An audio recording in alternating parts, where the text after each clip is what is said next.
I doubt highly you're going to see anything of substance come out of this House of Representatives, and it could put the government in a real box going into the 2024 election. Let's reflect then on a week of chaos in Washington, D.C., where Republican Congressman Kevin McCarthy lost 14 rounds of voting before finally being elected Speaker of the House of Representatives. I never give up.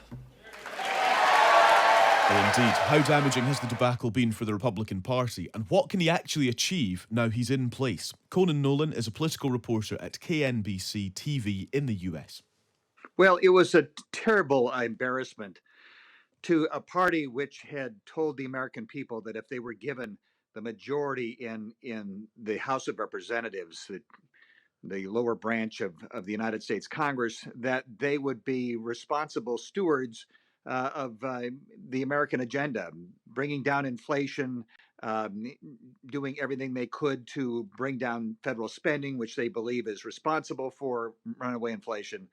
And then the first order of business ends up taking a record number of votes to do the first order of business, which is to elect a leader. And it was very embarrassing for the party. And it puts the new speaker in a very terrible light going into Monday.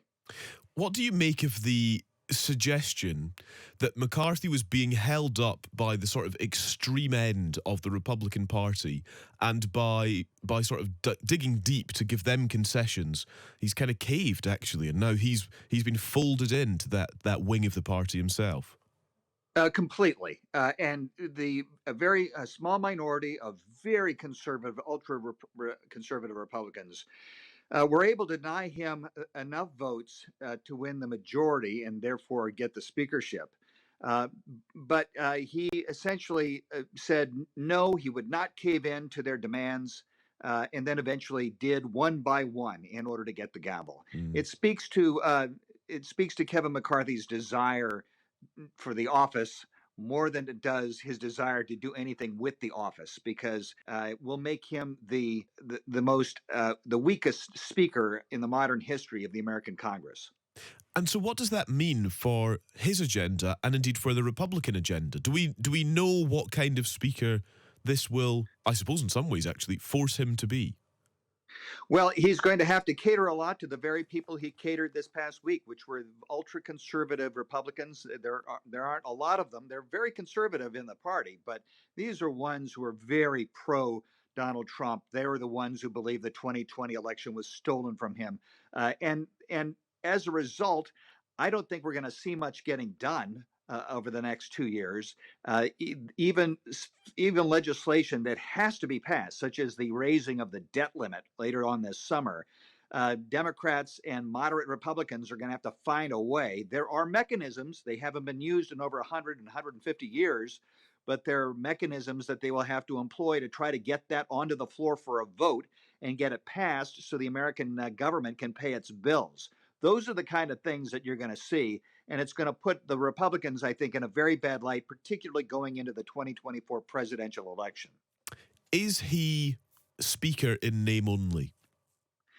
You know, that's what some people are saying. They're calling him a Spino, speaker in name only, in the sense that much of the power of the speaker, as you had with Nancy Pelosi, he has flittered away in order to get these votes. For example, under previous rules, this was unheard of, but now only one member of the 435 members of the House of Representatives, if they decide to, can call for an immediate vote on replacing the speaker. Vacate the chair is what it is. And so Mr. McCarthy had said he would never agree to such a ludicrous proposal, but he did. And so any one of those very right-wing Republicans can, if he upsets them, go on the floor and we'll go through this entire process all over again. I noted from Joe Biden's statement in congratulating Kevin McCarthy on his election as Speaker of the House, he said, "I'm prepared to work with Republicans when I can. Voters made clear that they expect Republicans to be prepared to work with me as well." Is there any sense of bipartisan cooperation in this new term for the House of Representatives? And I just wonder what position the Democrats find themselves in, given the events of the last week as well.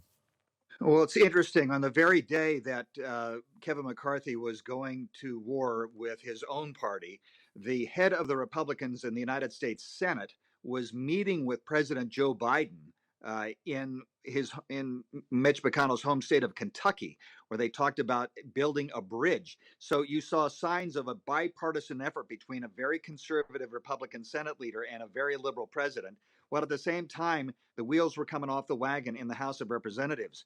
Democrats are hoping in the minority that what we will see is extreme problematic behavior by the Republicans over the next year or 2 years, and that will put them in a much better position to win back a majority in the House and perhaps maintain a majority in the Senate and win back the White House if Joe Biden runs for reelection. So it's all about politics. If you're in the minority in the House, all your job is to do everything you possibly can to get back into the majority. Democrats are hoping Republicans are going to overreach and the American people will get soured on them quickly. Mm. Just as a final thought, is the chaos over? Is that it? Do things settle down now? You know what? Kevin McCarthy says, yes, it is over. We had to have this fight early on so that we all understand where we know where to Mm. go, where there's unity in the Republican caucus, and a lot of people believe that's nonsense. We are just beginning. Remember, that was the easy part, just electing the speaker. You have all sorts of votes and all sorts of issues that now are going to be thrown at the House of Representatives. And if the majority party can't operate uh, with one sense of purpose, that you have so many conflicting members that they just can't be led, then I doubt highly you're going to see anything of substance come out of this House of Representatives, and it could put the government in a real box going into the 2024 election. That is Conan Nolan, political reporter at KNBC TV in the US.